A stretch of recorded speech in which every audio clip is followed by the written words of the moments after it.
Hello everyone, let's continue the series. Books by Pewds, recommended by Pewds. This was one of the first books that Pewds has recommended that I read. This was my first Japanese author. My second Japanese author was Yukio Mishima, and I read a book named The Sailor Who Fell from Grace with the Sea.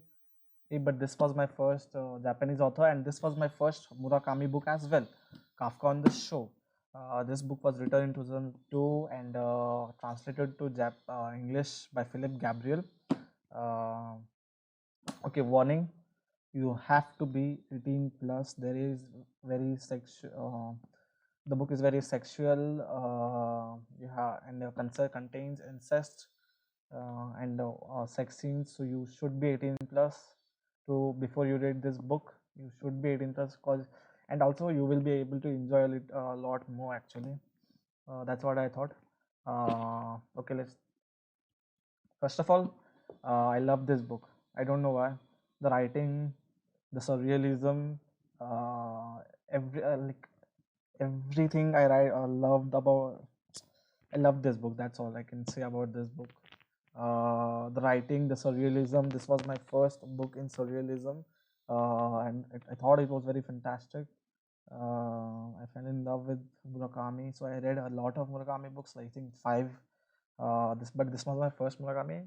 But after this book, I really fell in love with Murakami, and so I read five of his novels. So I will make a video about them as well.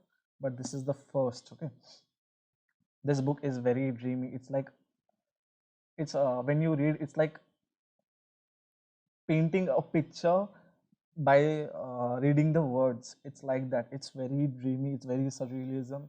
It you feel like you have I personally I felt like I was in a different realm, in a different dream while reading this book, on a different plane. uh, the writing, the very weird stuff that happens in this book, and the very uh, airy, airy things, airy, I don't know, floaty. It feels like you're floating in a dream when you read some part of this books. And I felt, oh my god, why haven't I read this book before? Okay, uh, okay, let's talk something about this book. Uh, this book is about a 15-year-old boy. Uh, no, it's not about 15-year-old boy. It's about a prophecy, and it's about a prophecy of Oedipus. Oedipus, I think the name. I don't remember what exactly was the name is, but Oedipus.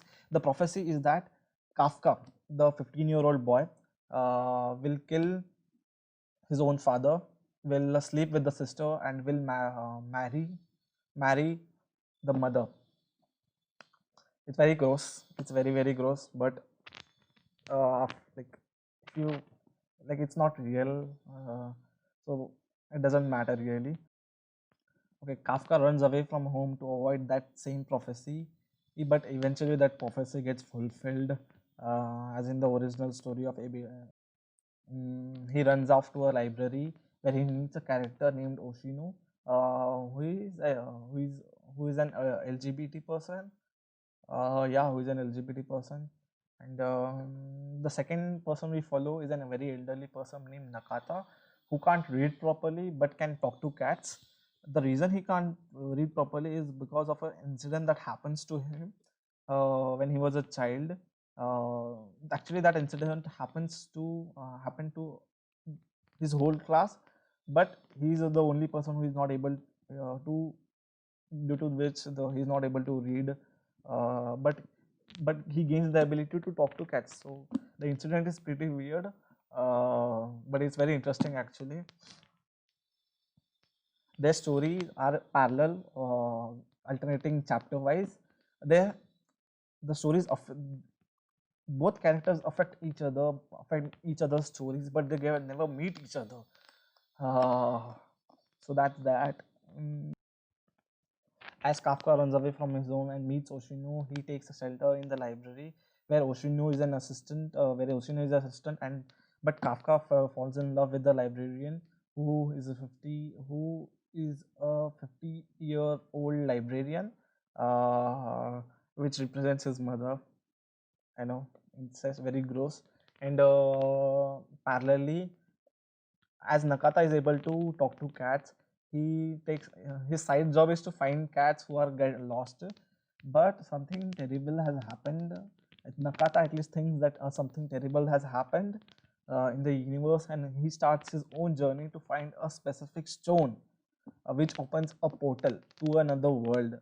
Uh, it's very dreamy, where and that portal is entered is the portal that later on Kafka enters into, uh, but they never Kafka and Nakata never meet. But the part the part which describes the portal seen from the Nakata side is very dreamy. You feel, I fell in love with the writing. I don't know why.